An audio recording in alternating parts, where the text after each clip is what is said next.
Oh, thanks for staying with us. One of those days that we don't have papers, so we have to just rely on the online. Let's start with The Nation. All our physical papers find their way to the studio. Tinubu rallies APC leaders, candidates for election. Auditor General fails to publish 2020 report. Kidnappings, Amotekun firms up security in Southwest. Petrol subsidy removal will unlock 11 trillion naira.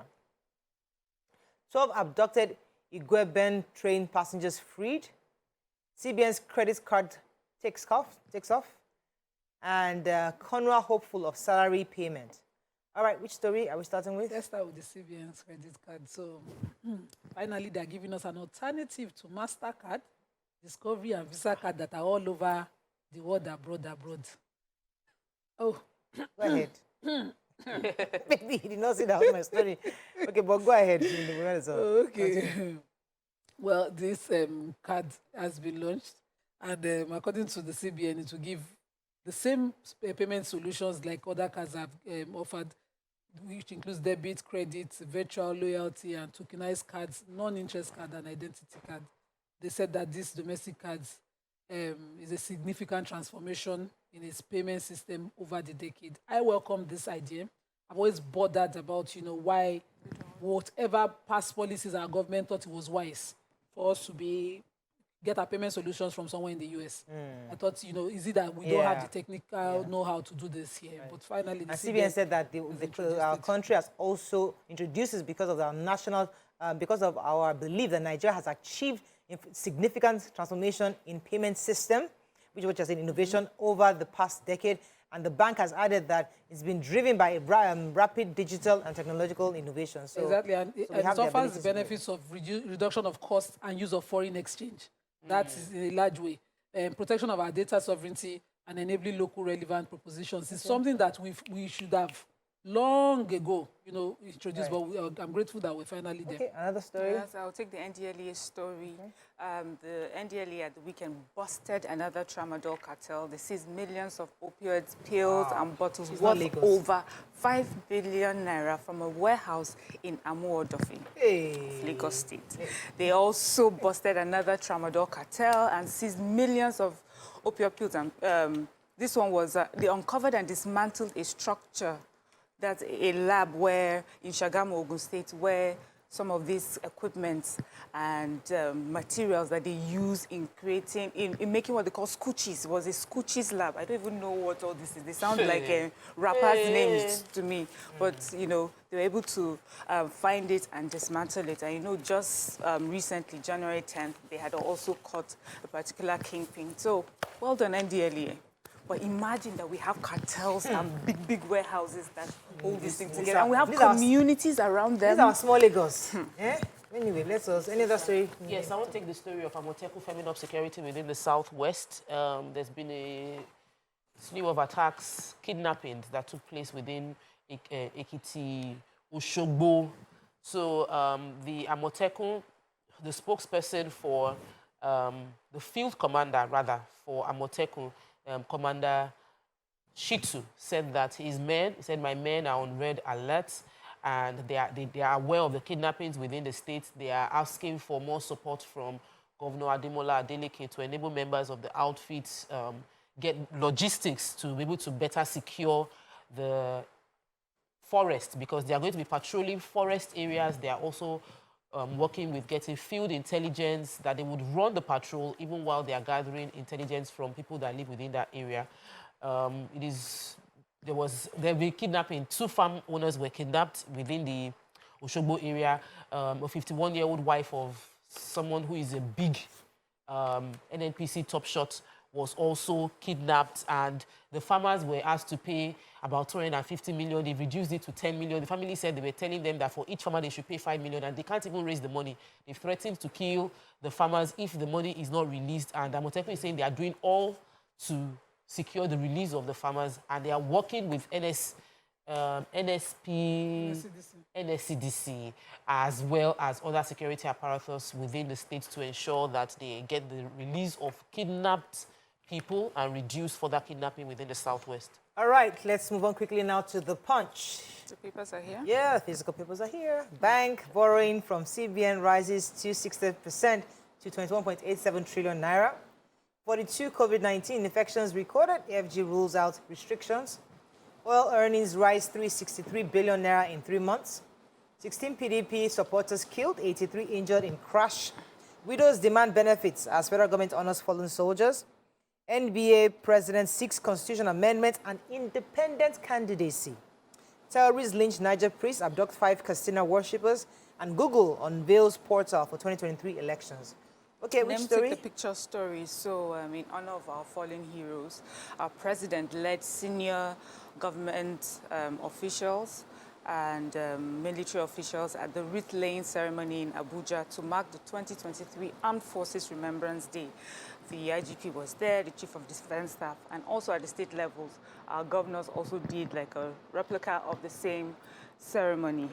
Journalists were speaking to, a few people, and there's a widow of a falling Air Force squadron, Cynthia. Her name is Cynthia Uba, and she was just asking that government should, she's calling for the speedy payment of life insurance benefits and other entitlements due to the grieving families of these heroes. She said that in her own personal situation, she was able to get her benefit within a month or 2. She says that's what the time that it would usually take. But there are many families still waiting 9 months to a year, and they have not received any benefits. And so she's asking that government, that she's sure the military is doing its best, but they need to do better, because we know how these families are. They would have nothing, and they're just waiting to get these benefits. So as we celebrate them, another way to honor them is to make sure that the families that they have left behind, are well taken care of. Can they even have an office that reaches out? Because I am around the barracks at Ojo. I see too many of these cases to just take it at newspaper level. Some have mothers, the young men below 30 that joined the army, and the first they went, they didn't come back. Their mothers every day sit outside just looking, moping. You pass by. Can they have an office that reaches out to them, understand their needs, know that, their expectations and hope have been dashed? And somebody I'm not even sure about the office. I think it's more of, let them do, they have offices. They have the but data. actually disburse the funds, availability of the funds and ability to disburse. Who's died, his next of kin is his mom, not just wife. We have too many cases of wives. It's our topic today. Let's not focus on it because we'll talk about it a bit later. Google has announced a launch of a portal for Nigerian election trends hub. According to them, they discovered that Nigerians need information. They wanted to equip Nigerians towards the general elections. According to the public affairs manager for West Africa, Taiwo Kola Ogunlade, said that we want Nigerians to be empowered with information during the upcoming elections. So we are organizing information to make it easy for voters. So what this portal will do is have questions about the candidates, the trending questions about these candidates, what people want to know about the candidates. I mean, even the campaign organizations can actually also know what the people want to know about their various candidates. He said the platform will allow users to compare the search popularity of their candidates and trendy questions being asked about them. So this is a good tool for not just the populace, but even the campaign classes of each of the various parties to be able to monitor what people are asking, what questions that need to be addressed, and how to ensure that they engage Nigerians constructively. Any other story in Punch?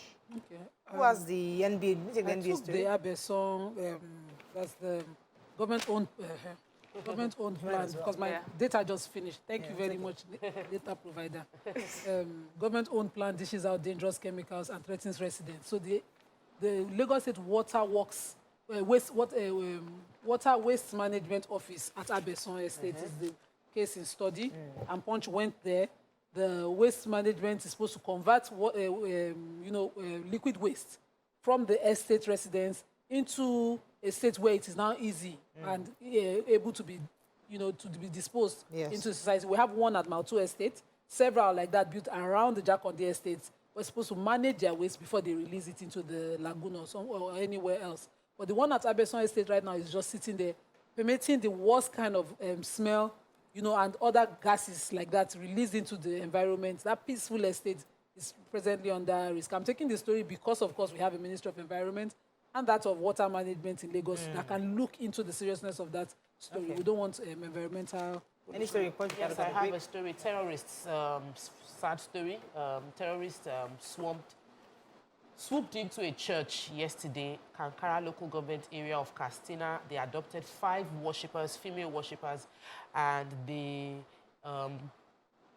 shot and injured the pastor. I wanted to be sure the word is church pastor. They shot and injured the church pastor. The confirmation came from the Katsina State Police Command. The CP, Gambo Issa, confirmed the incident. He also identified the worshippers, young women.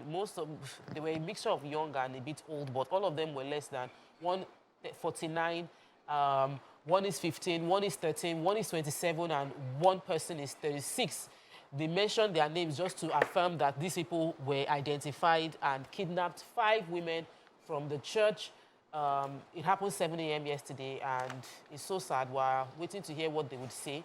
In a related story as well, a Reverend Father was lynched. He was burnt to death in Koro community of Koro local government of Niger State. All right, let's go on a quick break. When we come back, we continue with our reviews. Stay with us. We'll be right back. Moving on quickly now to Daily Sun. General election, anxiety over expected retirement of IGP, DIGs, AIGs, CPs, and 290 others. Reject candidates who shun debates, parade forged identities, slander opponents. Pastor Bakare urges voters. NCDC confirms 42 new cases of COVID-19. Tragedy hits PDP as 16 die, 83 injured in auto crash involving supporters in Plateau State. Expectations high as CBN launches domestic payment scheme. Pastor shot, worshippers abducted as gunmen attack Katsina community. Money laundry, CBN rolls out guidelines to legal structures, on legal structures, 2 DMBs. An outrage over burning to death of Catholic priest in Niger. Okay, which story are we starting with? Let me take the Catholic priest in Niger.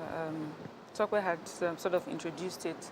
It's the sad story, the sad murder of Catholic priest, very Reverend Father Isaac Achi of SS Peter and Paul Catholic Church in Paikoro local government in Niger State. They said gunmen yesterday stormed his residence, and for about an hour they tried to get in, and when they couldn't, they put petrol all around his residence and set his house on fire, and that was how, you know, he was burnt to death. Of course, as you expect, there's outrage and criticisms from all stakeholders. The Christian Association of Nigeria across the north, in Niger State, in Abuja, you know, asking government to provide protection, you know, for its citizens. You know, what's interesting about this priest story is also that he had survived in December 2011 a bombing in St. Teresa's Catholic Church in Suleja. In 2013, he survived a kidnap attempt when government invaded his residence, and now in 2023, you know, they finally got him. Like, what are the odds in any other country?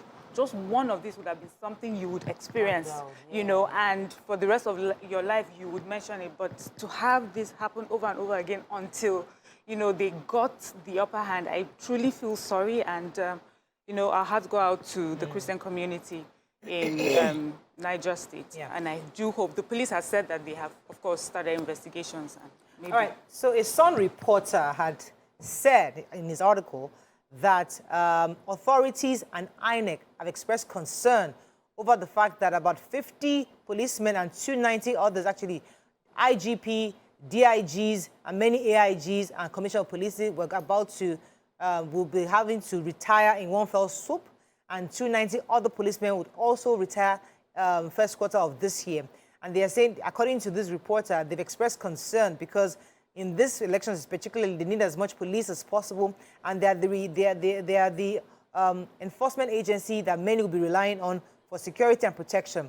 However, when I now read the article, the reporter actually did approach INEC, and INEC said, according to what he said, INEC said that I should think that the federal government knows what to do, that they are more concerned about ensuring and organizing a credible elections for this 2022.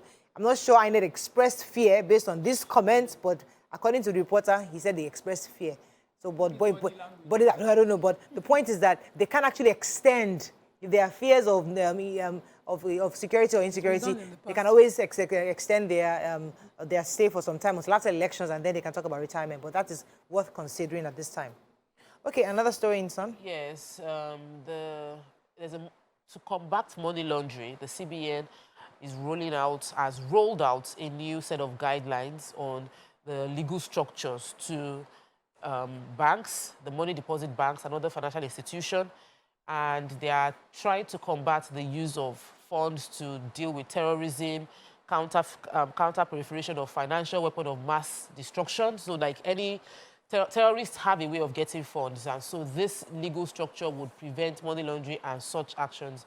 But one of the things that this article highlighted was the fact that every Nigerian should know that from January 31st of 2023, the 200 naira, 500 naira, and 1,000 naira will cease to be legal tenders by the end of this month. So there is no extension so far. Everybody that has money should pay the money in, and it's also part of the new policy to combat All of us that were getting paid with the old money. You don't collect the old money anymore. You will sleep in the bank. I know, but first, before you start stop collecting, they should first provide it. They should provide the new money. They should be paying you with transfer. That's what they're trying to do. They want people to stop collecting cash and handling cash. So if somebody wants to give money, tell them transfer the money to me. It's still the old money that's coming out. So what do you want me to do? Okay, let's move on to Vanguard. Security operatives rescue 12 Edo train kidnapped victims. 2 still held. 53 years after, we must never again allow another war, says Peter Obi.